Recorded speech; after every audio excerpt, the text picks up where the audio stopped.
Trish and Rob MacGregor welcome you to a place where all kinds of phenomena flourish. Here we meet authors, researchers, and investigators of the mysterious, the strange, and of the inexplicable anomalies that surround us. Step out of the everyday world and take a journey into the mystical underground.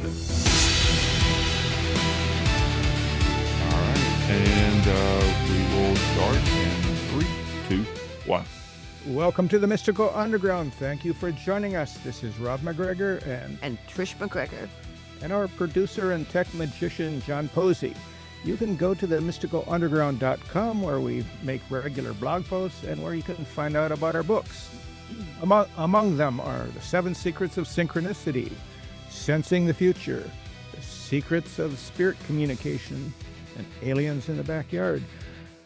Our latest book is called Mind-Blowing Synchronicities, the latest science, stories, and research.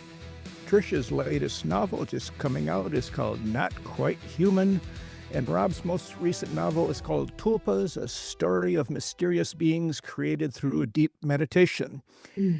If you are watching us on YouTube, we would appreciate if you would take a second to click the like, subscribe, and notification buttons so you never miss an episode.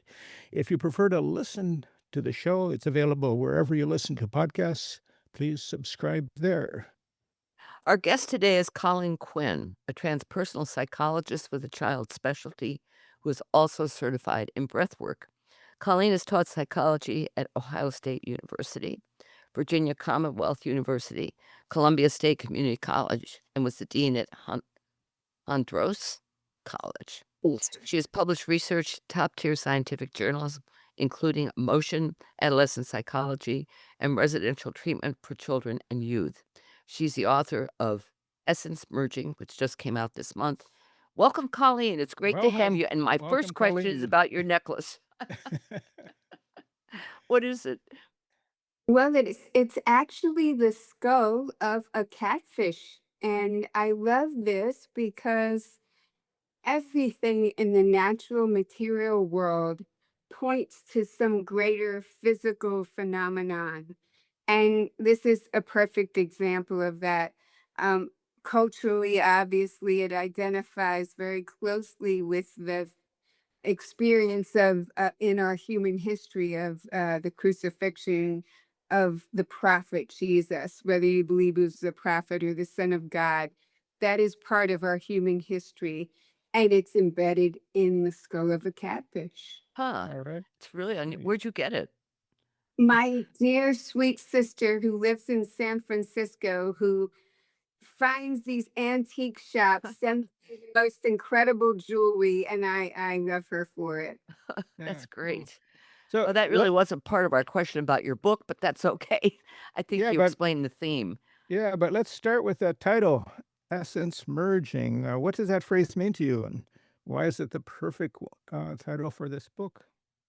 You know, Rob, I did a lot of breathwork sessions gazing into the eyes of my breathwork partner.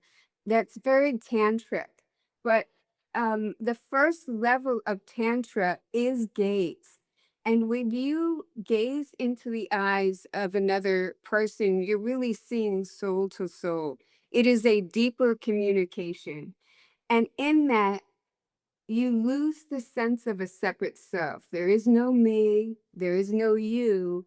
There's just this experience between us, this love that we co create.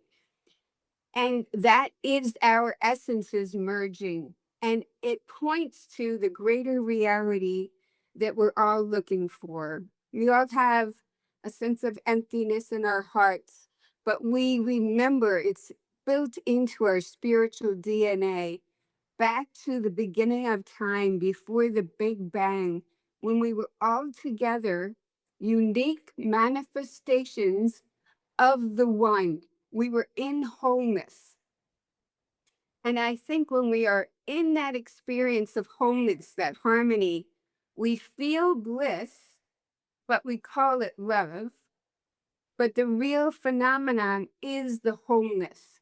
So when you can experience that, you're releasing bliss to every cell in your body. And we can talk about all of the physiological benefits of that.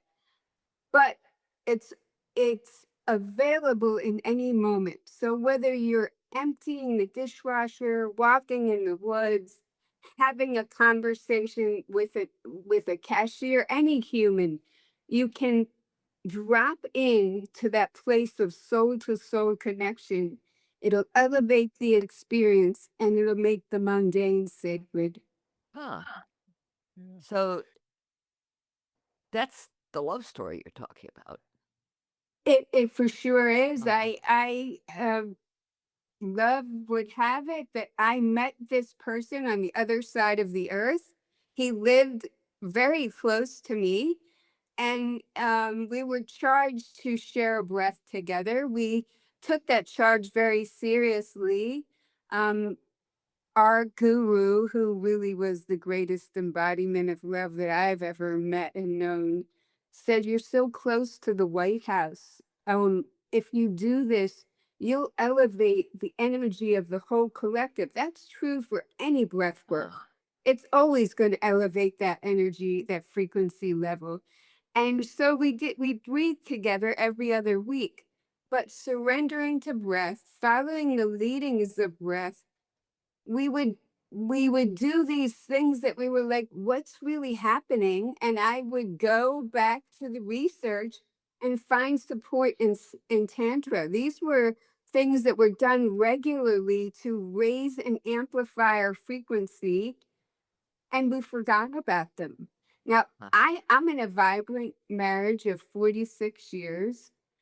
He was a bachelor then, but then got engaged. This was honorable. We there was nothing inappropriate or sexual about it. But when you feel those feelings of bliss and unity and you don't act on them, in the Hindu, they call it Kundalini. I don't know if you've heard that, uh, Trish. And physiologically, what's happening is there's crystals in our cerebral spinal fluid. They get compressed, and they get compressed up the spine into the ventricles next to our pineal gland, and they put a massaging pressure huh. on our pineal gland. What is lays dormant in our pineal gland is the chemical DMT. Now, do you and Rob know what that chemical is? Yes. Do you think all of your listeners know? Explain it, just in case. Yeah, it is the active ingredient that makes certain mushrooms psychedelic, certain plant medicines. It's not just mushrooms. And society tells us that that chemical is outside of us. It is. Those plants are enlightened beings. They'll lay down their life for you to have an enlightened experience, but they lay dormant in our pineal glands. And so when that DMT is released, it gets released out of the pineal gland into all of the 70 trillion cells in our body, sending a message of well being, but also increasing the interstitial fluid in our cells. When your cells hold more fluid, you can amplify at a greater level. And it's just the most simplistic example of how the things we do in this material realm affect the energy realm, and when we're amplifying at that higher level, it creates more well-being in our bodies, our hearts, our minds, our cells. So it's a bi-directional relationship. Huh. These two realms coexist and they inform each other. But the more real realm is the energy realm. This is a beautiful, very beautiful delusion. Yeah. I was thinking that you might have been referring to melatonin, which doesn't the pineal gland also produce melatonin? It for sure does. In serotonin, the serotonin Uh-huh. converts to the melatonin at night. Yeah. But Mhm. no, it's the DMT that sends those feeling. It only gets released when we're feeling bliss. We only feel the bliss when we're in the wholeness, Mhm. and it sends that message of well-being to the cells. It upgrades the interstitial fluid. Okay. So the last couple of days, I've been reading your book, read most of it, and what I found striking was that when I look at your academic background and all the places you've taught and been involved with, there's not a stitch of that in the book about your that part of your life, the academic side. I mean, this is all experience. And so what I'm asking, did what you wrote about there, is that all before you moved on to higher education and the pursuit of becoming a psychologist? Quite the opposite. It's after. So Oh, I was really? I was a psychologist for years and years, and your questioning reminds me of an old ancient Jewish proverb. What is truer than truth? Do you know the answer? No, what is it? Truth. It's experience. It's Experience, right? Yeah. the experience becomes unrefutable for us. It doesn't matter what anybody else thinks.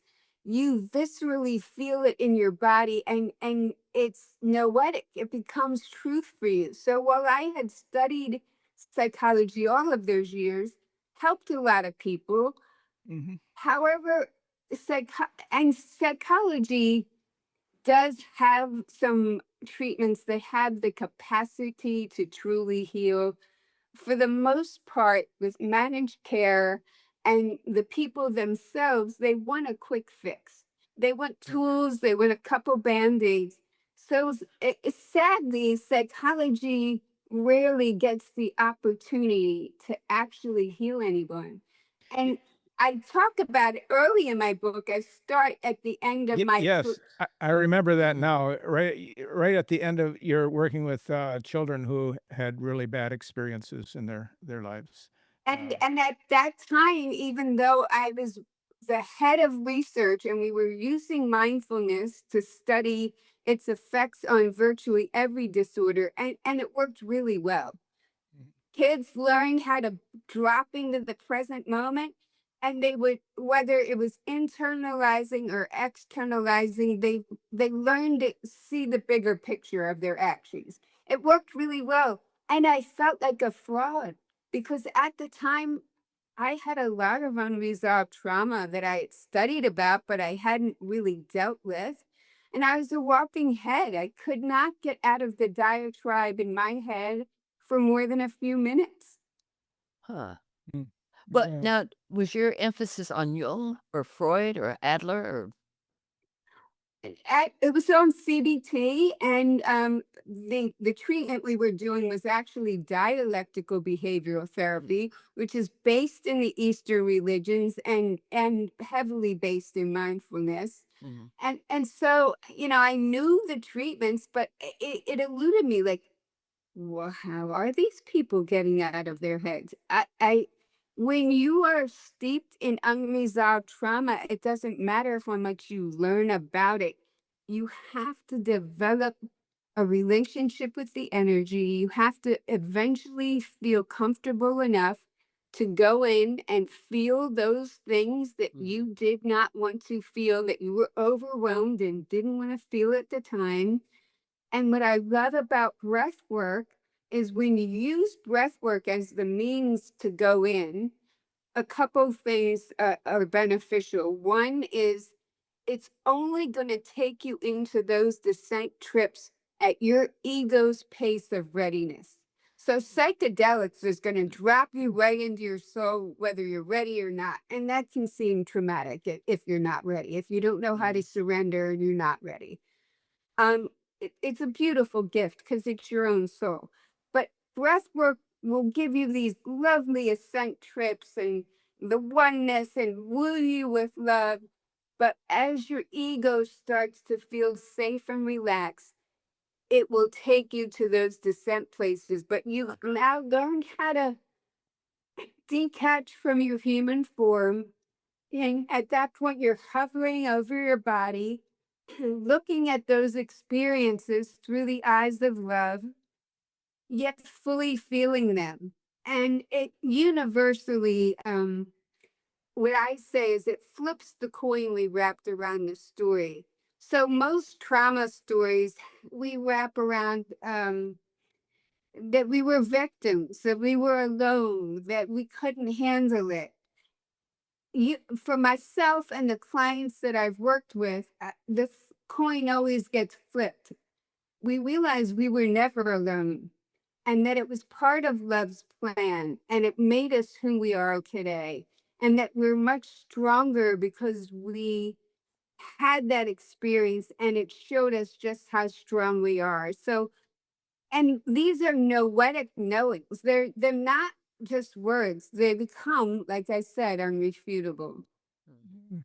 As I read your story, I sense a strong archetype of the wounded child uh, with your background, with your own upbringing, with your mother. And this is what you were confronting all along with your experiences, as well as the results of that car accident, especially. That was a pretty traumatic experience. And you relived it with a psychedelic experience with peyote and sassafras, which I never heard of. Yeah. By. Seems like an odd combination. What does sassafras do? It is the chemical compound of MDMA. And Oh, okay. I didn't know. MDMA is a heart opener, which is very meditative. And it's really it's actually, just from a purely psychological standpoint, of all the plant medicines, MDMA has the largest effect sizes for trauma. So it was the perfect psychedelic for me to use. And Rob, it's interesting that you brought up the archetype of the wounded child. Very true. So I'd like to say a few things about that. One, for the listeners who aren't familiar with my story, I had a lot of womb trauma. My mother was beaten when she was pregnant with me, and she was hospitalized twice out of fear for my safety. So that I could tell that story for years, and I can even tell it now like it was last night's sitcom. But when you go back in breath and you allow yourself, breath took me all the way back to the womb. And and that was an experience I had in my retreat where I learned about breath work. And when you allow yourself to fully feel it, which I did, it's a rearranging of the energy. So you when you're in these breath experiences, it sometimes feels like you're underwater because you're in another realm. And so while I'm deep in this experience of the womb and being born, I'm hearing this howling like an animal with its hand caught in a trap. Oh, I come up out of the experience enough to notice the howling and think, wow, somebody's really having a hard time with this. Because there was, I don't know, 30 of us doing it, all in close enough proximity. And then I realized it was me. oh, geez. I didn't even know it because you're so deep in the experience, but the people around me knew that I was protected by love, knew that I wasn't overwhelmed, and they allowed me to fully feel it. A lot came out of that. I Rob does mention most healing's not one and done. I revisited that birth wound many times. And after I did that sassafras, I went to somatic experiencing therapy for a year. Huh. It's my big qualm with psychedelics. Like I said, they're enlightened plants. They will lay down their life, so you have an enlightened experience. But often people, they're not addictive at all, but people will chase the trips because they're quite alluring and they don't integrate. Hmm. When you're under the influence of that medicine, you're like, oh my God, I am God. You are God. Why aren't we all walking around like this? this is so plainly obvious. But then when the medicine wears off, you need to live into that. And that's quite a radical transformation. So living into what I learned about my wound trauma took quite an integration. And in order to fully integrate that experience, you have to change your relationship with it. So you have to allow your body to fully activate every muscle, every fiber that wanted to be activated at the time. You have to complete what didn't get completed in order to rewrite the code of your nervous system. Huh. So, what I learned in the somatic experiencing therapy was two things.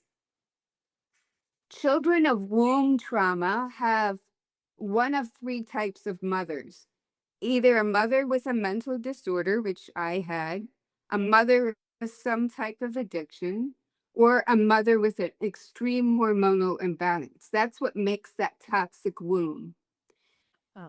These soft spots that we have in our heads as babies get us through the birth canal. That's great. But they also allow our spirits to leave and commune back and forth to the other side. It's an act of mercy because it's a radical change to come to this material world.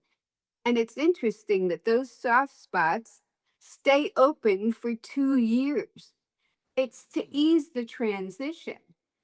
But what I learned was these womb babies like me, traumatic womb babies, leave more frequently to go back to the energy realm.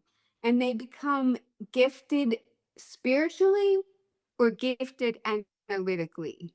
Now, I don't have a lot of gifts, but I have both of those. And this was really empowering for me because I realized that if that experience was necessary for me to always know from the very beginning of my life that I was an energy being having a human experience, Huh. it was well worth it. I wouldn't change a thing.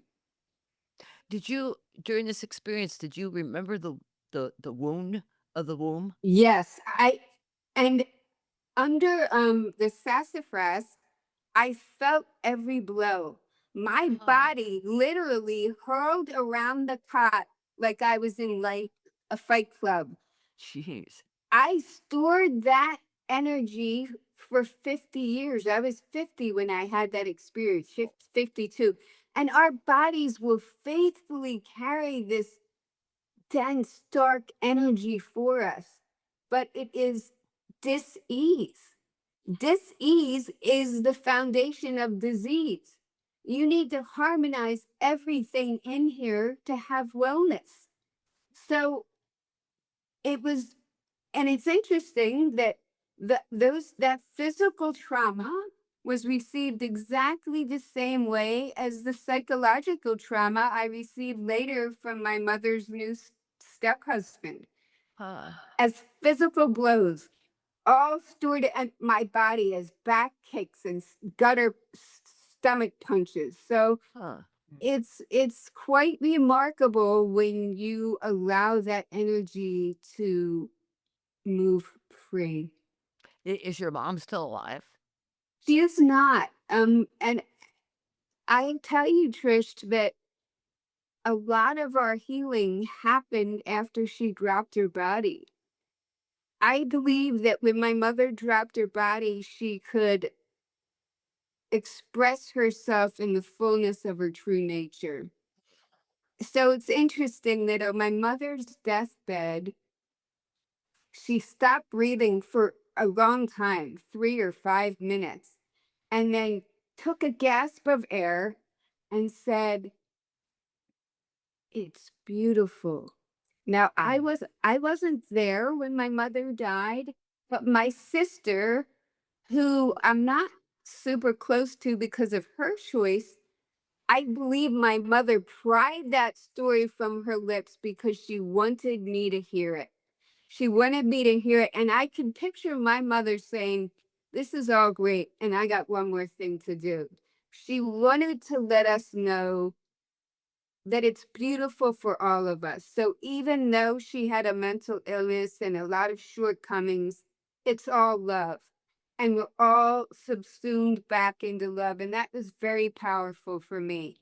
She, it's so interesting. I don't know. I'm telling you things that I don't normally talk about, but for the sake of healing, my mother gave me a book of sonnets that Elizabeth Barrett Browning wrote to her husband, their love stories.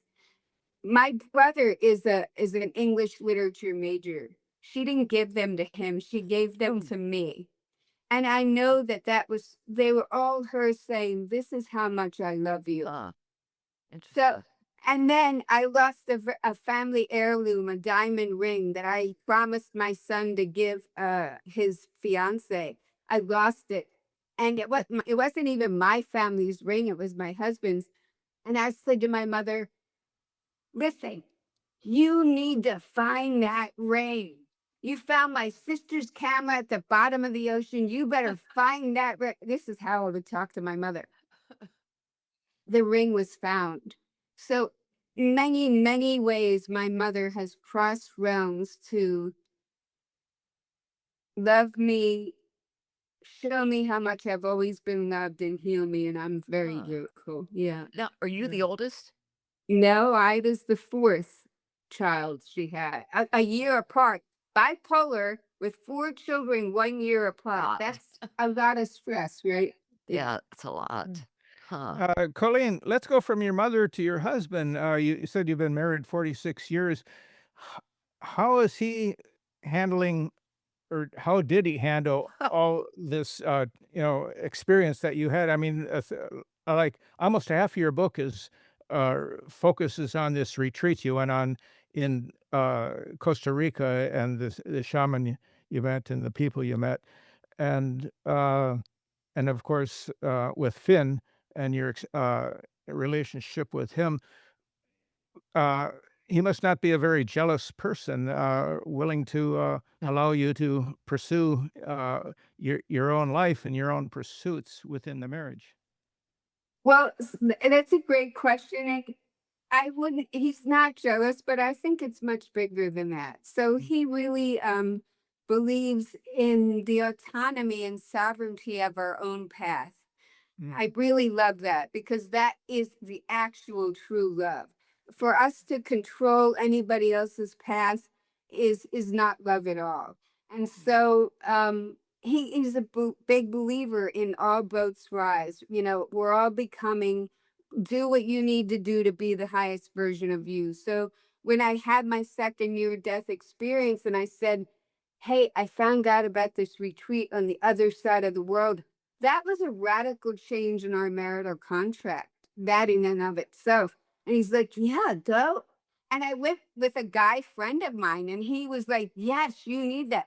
Now, Rob, I will tell you, when I came back for years, I would talk about these phenomenal experiences I would have, and he'd be like, "That sounds so beautiful. And I have no idea what you're talking about." yeah. And, you know, I love that he was willing to listen and hold that space. He's so sweet. And I knew that I couldn't change him, just like he couldn't change me. I didn't even try. So it was it was actually ideal because after a few years, he said to me one day, "You know, I see such changes in you. You're so happy. You have all these deep, meaningful relationships." He goes, "I want that, but more important, I don't want to be left out of your life. I don't want to be left behind. So maybe I could go and learn about this breath work." And I'm like, "Really?" Wow. I'm like, "Really?" He goes, "Yeah, and maybe I'll join, your Ajahn Shanti group too." I'm like, "Wow, well, great." Now, I did not always realize that Finn was my twin flame. I never even heard that term. I saw in a vision first. I saw two horses with manes and tails of fire running through time together, kind of one ahead and then the other. And then we turned into Finn and me, and we bounced up each against each other and came apart. We're in space, in anti-gravity. Huh. And I saw this across all life, several lifetimes. And I like, well, that was interesting. And then 3 days later, I hear the term twin flame, which is Huh. totally how spirit works, right? Drops these breadcrumbs, and I'm like, what's that? I look it up, and the lists that are tied to a great spiritual work together, they really resonated. You know, that there is no time, there's an instant knowing, you feel like home, on and on. And so I said to Finn, hey, here's this list. What do you think? And he took the list and he's like, wow, that's how it feels for me too. Huh. That's what he first said. And then I think his ego got involved and he was like, oh, I don't want to derail your spiritual journey. What if it's not really a thing? So that was his journey. I'm like, okay, well, that's alive. I get it. But I said to Spirit, if I had this knowing, I need to be honorable and share it with my husband, but Mm. I'm not gonna. I tried really hard not to go head on and with my own strength. So I'm like, Spirit, you give me the opening. Well, months up, I don't know, 6 weeks later, I was going to a workshop. My husband's like, oh, what's the workshop? Twin flames. Oh, what's that? Am I your twin flame? I said, oh, that it would be that easy. Now, Trish, he's got I have a lot of friends, males and females.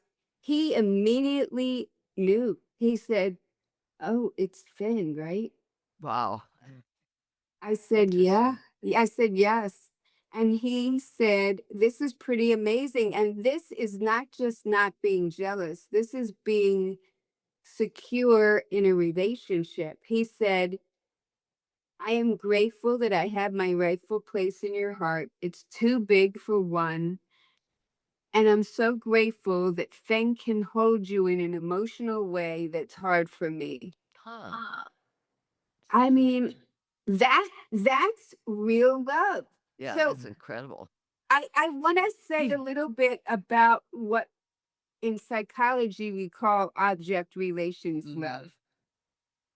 In object relations, it's comfortable. That our ego always comes up with the plan that's comfortable. So it's comfortable and complacent.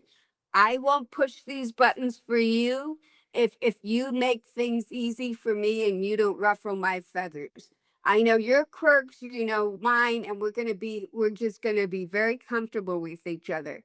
Now the side effect of that is a lack of gratitude. We start to not appreciate the other one when we treat the other person as a sacred vow and not an it, we live into the mystery. We go away, we have our own experiences, and then when we come back, it's like the double helix of DNA.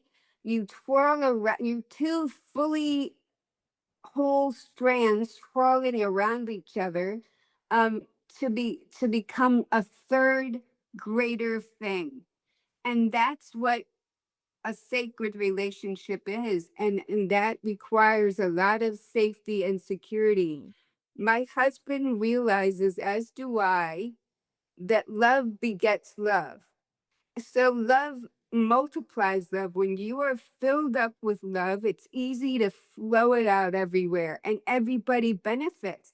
And it's that frequency of energy. You're just raising each other up. It's a beautiful thing when you are willing to be out of your comfort zone. Huh. Now all along, I've been honorable and he trusts that. And I will say that no one knows me more completely than Finn, Huh. and Well, vice versa. Yeah. yeah, well, you were in a tantric relationship with him, exploring Kundalini. You had a Kundalini awakening, and with the coiled snake coming up, rising up. Can you talk about that experience? I mean, usually when people refer to tantra, there's usually sexual references involved, but you say this was outside of that, but yet it's a part of the sexuality of the person as well. Yeah, and I want to say that the true core of tantra is not overtly sexual. It's actually recommends to harness those energies and keep them in. It doesn't judge you if you act on it. It's you're gonna have it'll probably be beautiful, more like making love and that union than sex. And we've all experienced both sex versus making love. But when we choose not to act on it, then you are gonna send that Kundalini, which is the cerebral spinal fluid, up to the brain and release that DMT. Hmm. So it is a path to that awakening, um, and and it gets harnessed by not acting on it. So we definitely explore that fully. And I had an experience. I mean, it sounds like it's okay to go to these places that might be taboo in other venues, but I had an experience of an energetic orgasm that lasted for 36 hours. Damn. It was like a body explosion of fireworks, and I was so awake in such a flow state, and it really was like making love to the universe. That's what Hmm. it really was. Thing did happen to be sitting across from me, but it was like making love to the universe, and it was powerful. Huh. That's Uh, quite an awakening. yeah, you're right about that quite well. How Just did you? some, Go yeah, ahead, John. there's some, yeah, there's some Disembodied naughty voice voice. of John at the moment, but yeah, and at the end of the day, it hasn't quite worked out for me, but I do believe what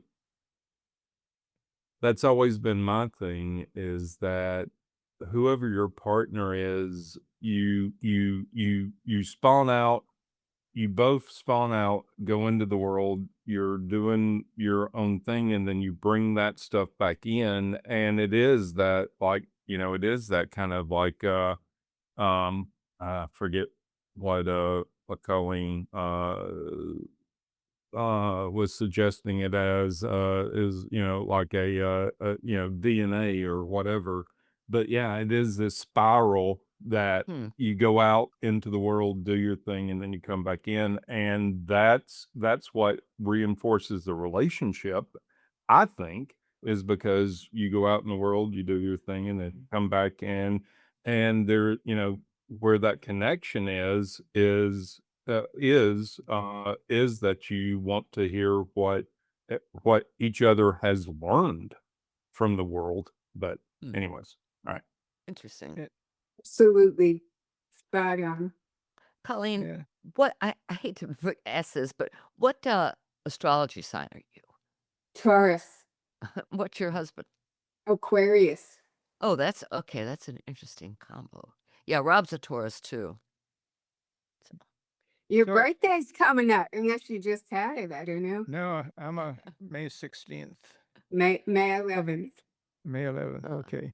Yeah. How did you write this book? I mean, you have a lot of dialogue there. Did you keep notes, or did you just draw this material back into you? I mean, people have come to me that uh, would you write my memoir for me? Well, reading your book, I could never write your memoir.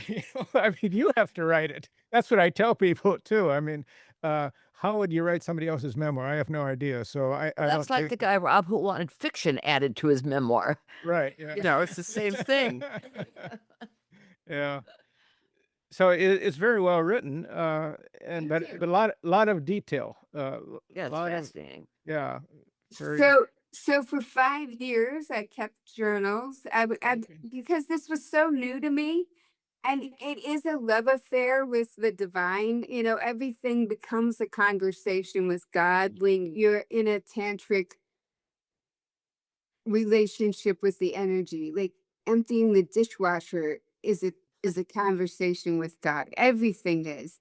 Everything has energetic ramifications, and it makes everything sacred. So it was all new, and I would write these detailed lives into my journal. And after 5 years of so many bendings of reality, I mean, you know, to have butterflies make two circles around me and Finn, and then 3 days later, a different butterfly makes two circles around me and Joe. I'm like, all right, this is amazing.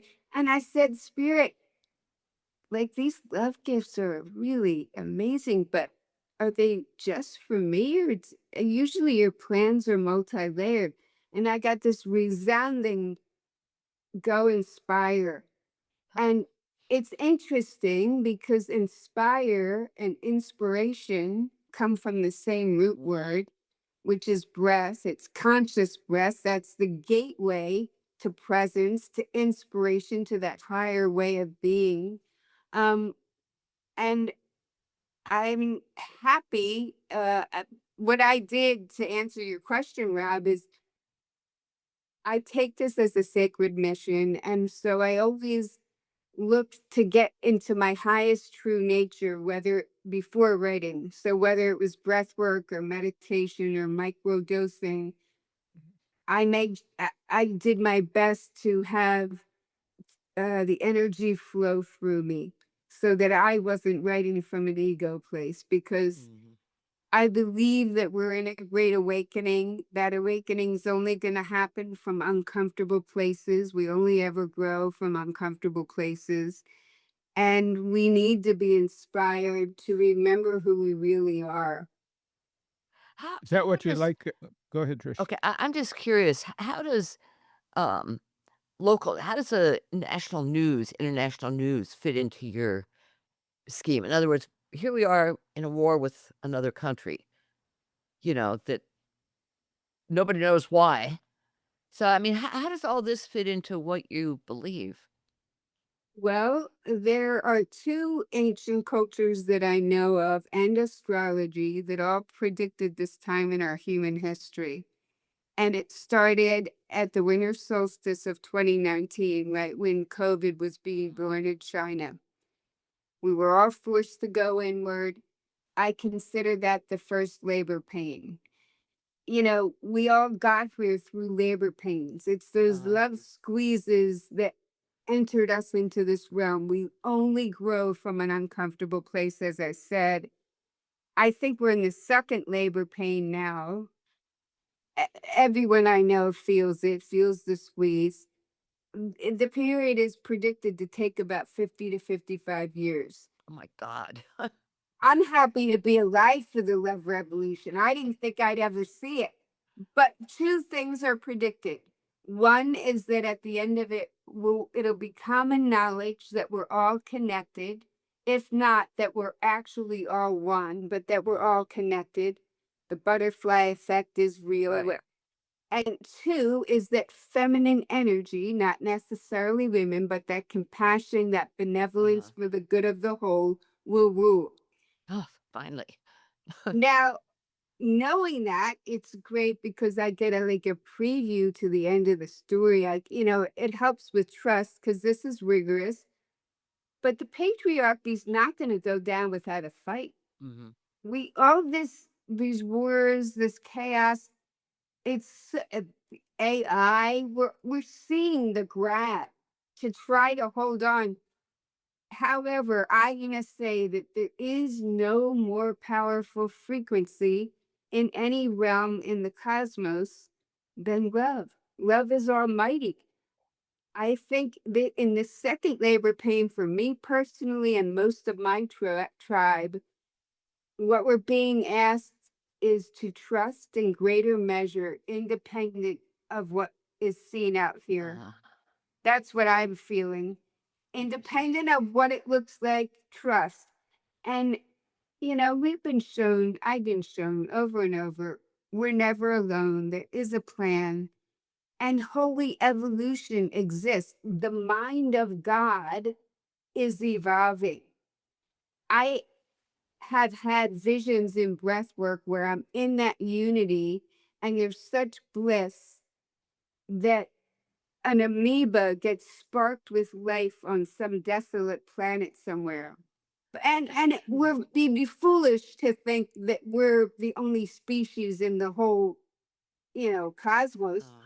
And we're certainly not the most evolved. I mean, we can't bypass the time space continuum. Right. It takes love, right, to create those higher abilities. So we're a relatively young species, and but it's all evolving. If evolution is part of life, we're always going to be changing and up leveling. So I'm excited to be part of it. Huh. And can I ask a can I ask a question I real gotta quick? close my Because I'm window. just curious. So with everything you just said, so is the patriarchy male, or is it just a is it just a hierarchy? Is it, does it have some, does is it necessarily, is there an assigned yeah, behavior to it? It would be the point. Yeah, it's not male, it's that it's masculine oppression, aggression, those types of things. Money, power, aggression, control. Those are the energies of the patriarchy. Yeah. So one of the things you talk about on the beginning of your journey, I think you used the word you were searching for the anthropomorphic God, the God out there. And in the end of your journey, not that your journey is over, but as your journey evolved, you found God somewhere else. Tell us about that. Yeah, so this is a bit of a story. As you can tell, I'm a storyteller. When when I was 27, my brother was 12, and or sorry, he was 15. He was 12 years younger than me. He was 15, and he was like a son to me. We talked every day, super, super close. I was like a second mother to him. One day we talked, and the next day he died in a car accident. Oh my God. That was probably the hardest thing I've ever had to deal with. And I was young. And so my view of God was very much, anthropomorphic outside of me. And I prayed, I did a lot of talking. This is how it should be. And I was like, you made a mistake. My mother had bipolar disorder. That should give us all a pass. She can't handle this. And this kid was 15. This should not have happened. I was so angry with God, I didn't talk for 3 years to God. So you can imagine how that went for me. My grief turned into complicated depression, and part of me died when my brother died, which is a shame because he loved to laugh. He loved life. He was one of the most selfless beings I ever knew. So after 3 years, I pulled into a church parking lot at night and I said, I'm so angry. All I can ask is that you take the hardness off my heart. That is all I could say.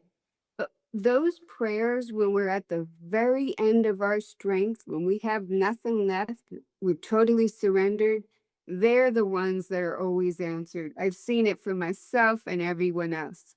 And it was a prodigal son kind of moment. Money fell into our laps. We got a house, which my brother always wanted for his two nephews. Huh. The story that I had wrapped around his dying changed, where I first felt God made a mistake. I saw how lucky am I to have had this relationship with this high love being like my brother that most people didn't get to know. How lucky was I? So that's a commonality of how life shifts us into a more expansive view. Do you feel him around? Oh, I've had dreams of him nightly for probably 6 months, and he was always visiting from the other side. Uh, Always. And he still comes in my dreams, and I still feel him. I'll tell you, Trish, I was so forlorn. I said, Eddie, if you're okay, send a cardinal and a blue jay oh, that's great. to the Becker. Swoop, swoop, immediately, immediately. Huh. So he so many ways. I can call on him. He's always there.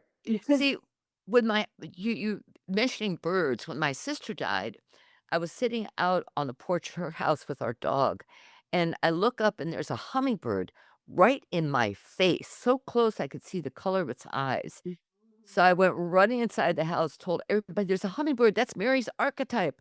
And so she has one son who's a tattoo artist, and everybody got a hummingbird tattoo. I So, love yeah, I mean, it was great. And birds do that, For you know. sure. And I want to say that Einstein correctly said, quantum physics supports it, that energy can neither be created nor destroyed. So the Hindus have a different word for what happens when we come to the end of our lives. We call it death. They call it dropping your body. They meditate so much they know the phenomenon. But back to your question, Rob. So that was my young experience of God. I carried that death energy with me for so long that years later, I had my first near-death experience as a car accident. I almost died. I was in the tunnel with the light, Hmm. which when you're subsumed by love, I don't even have words to describe that. All I can say is that love talks in thoughts, and love said, we want you to go back, but it's your choice. Huh. So when love asks you to do something, you're like, of course, like, why would I pick any other? Of course, I'll go back. But in coming back, there was an empowerment for me because I knew I was choosing it. Had been living with one foot in the grave after my brother died, but now I was in with 2 feet. I was choosing, and the reality is every day we wake up, we have chosen, so we should embody that. However, I still felt God was outside of me. So this love never gives up knocking on our hearts. Years later, I got pneumonia that lasted 10 months. I'm bleeding from my lungs. I'm gasping to find any air. Almost died. And when they told me, they said, you don't have any autoimmune disease. You will get well. I took stock in my life. I'm like, I've helped a lot of people, but who have I really bonded with? Who have I connected with? Who have I created a love legacy with? And I realized I fell woefully short. And I fell to the floor sobbing. I'm like, Huh. I'm on gifted time now. Please just make me be loved in every moment. Again, that is a prayer at the end of my strength. Within 2 weeks, I found out, I had found out about the retreat. And within 2 weeks, I went to Costa Rica and I learned breath work. So it's an ironic Interesting. poetry that life, this great playwright, has me gasping for air to find a devotion to breath, which changed my life. And I realized that God really is the energy that runs through everything, animate and inanimate. We know from quantum physics that every cell is 99.999% space, whether it's in a desk, it's in our human bodies, it's in a tree, it doesn't matter. And what's in that cell is a magnetic field that rolls around those nanoparticles.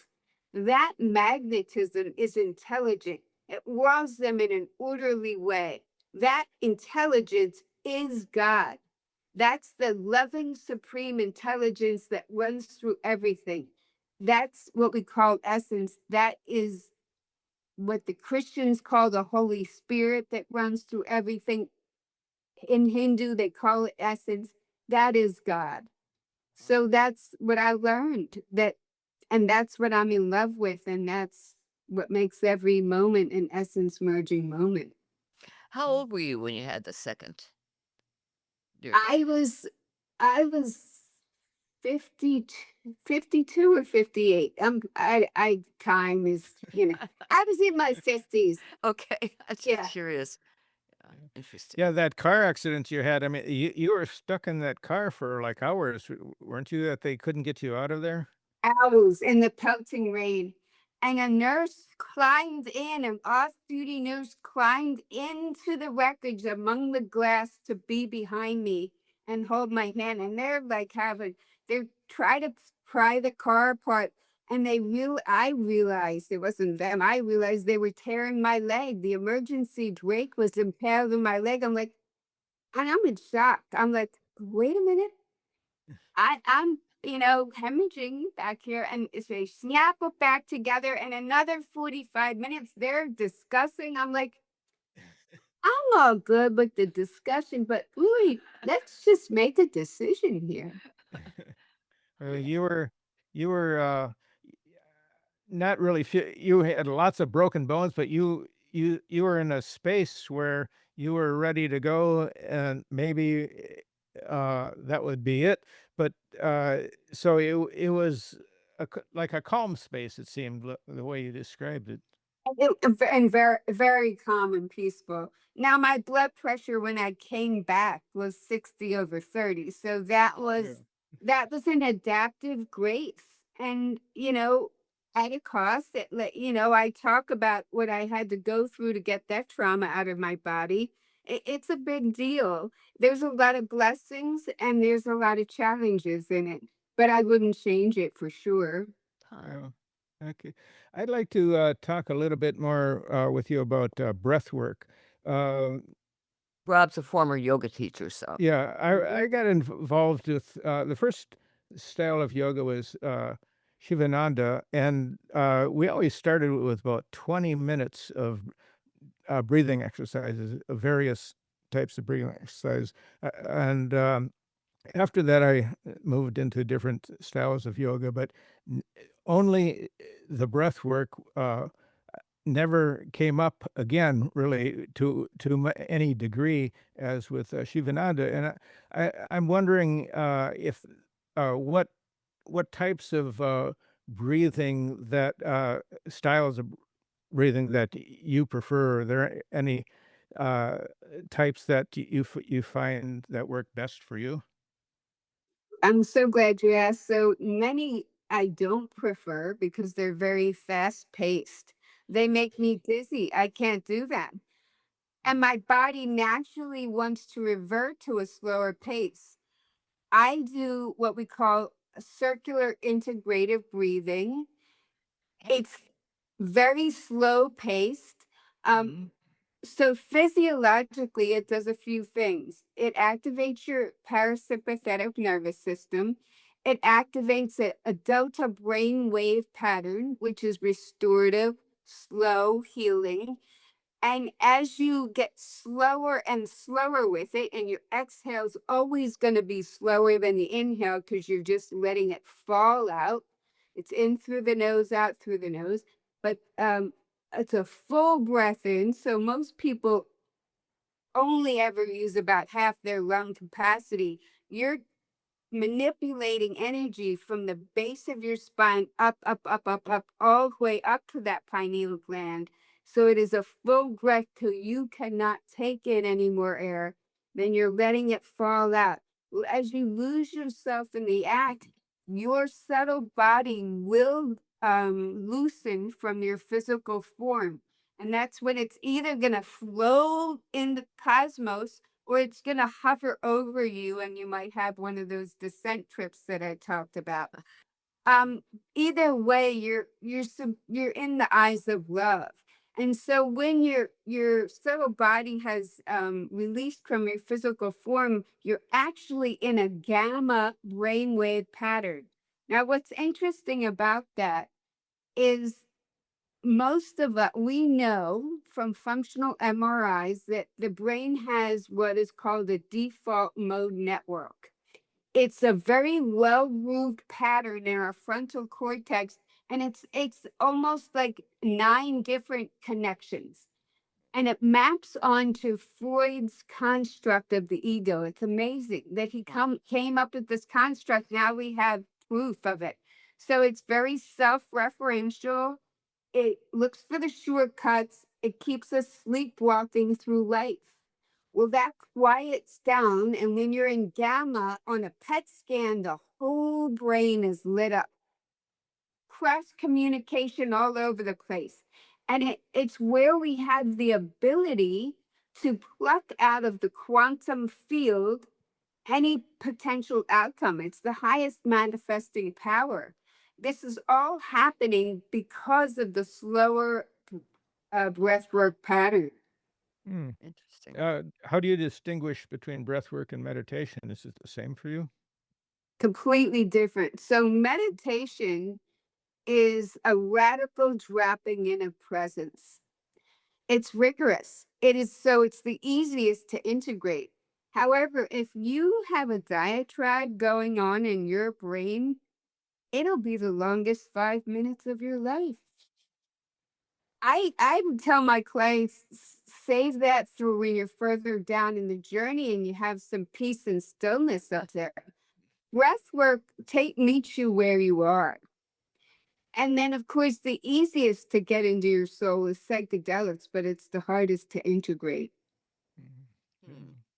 Do you teach online courses, Colleen? I don't. I've used to see clients until about a year ago. I've devoted myself to this book, and we'll see what goes. And I don't want to. I don't like to judge anybody. I've taken a lot of online courses. I've benefited from them greatly. I think that for me personally, there's and I really believe in a sacred economy, but I don't want to monetize this because I Uh-huh. feel like it's a gift. I just want to really inspire. I'm so grateful to that love picked me. I'm just grateful to be called. And so I want to inspire. And I don't know what's next. We all live in the mystery. Yeah. Yeah, that's cool. Yeah, we're coming to This is the end of our fascinating. hour here.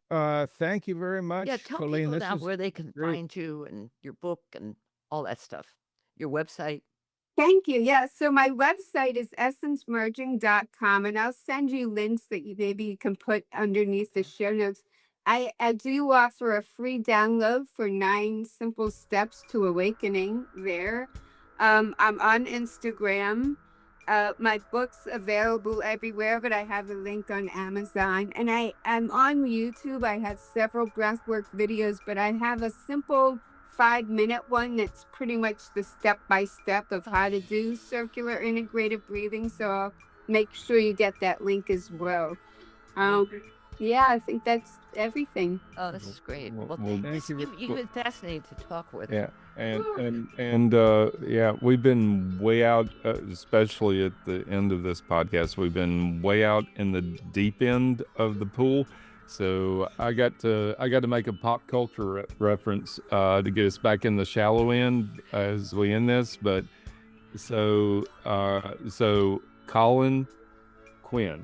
Colleen Quinn. Yes. So how often do you get confused with Colleen Quinn? Do you know who I'm talking about? Yeah, he's a comedian from back in the day. But yeah, Colleen Quinn, he was on like Saturday Night Live and stuff. But at any rate, John, you're yeah, good at Colleen these versus Colleen. Yeah, Colleen versus Colleen Quinn. Yeah. It's funny because I'll tell you what I get all the time. Dr. Quinn, medicine woman. Oh, there you go. Yeah, that'll do it. All the time. Yeah. Thanks for joining the Mystical Underground. Visit www.themysticalunderground.com for the latest blog posts and book info. Subscribe to the podcast on Apple Podcasts, Spotify, Stitcher, Google Podcasts, or your favorite podcast app. Listen to the podcast at podcast.themysticalunderground.com. Follow Trish and Rob on Instagram at Trish and Rob MacGregor. Follow us on Twitter at TheMysticCast. Send email to podcast@themysticalunderground.com. And until next week, thank you for listening and stay mystical.